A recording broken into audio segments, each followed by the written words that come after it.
గంగమ్మ కృష్ణమ్మకు చెప్పమ్మ కష్టం కలిగించొద్దని,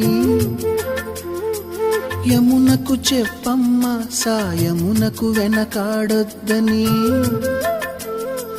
గోదారికి కావేరికి ఏటికి సెలయేటికి కురిసేటి జడివానకి దూకే జలపాతానికి నీతో బుట్టులందరికీ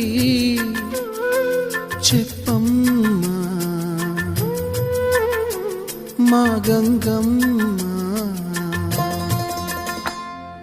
జీవనదివిగా ఒక మోక్షనిధివిగా పండ్లు పూలు పసుపుల పారాణి రాణిగా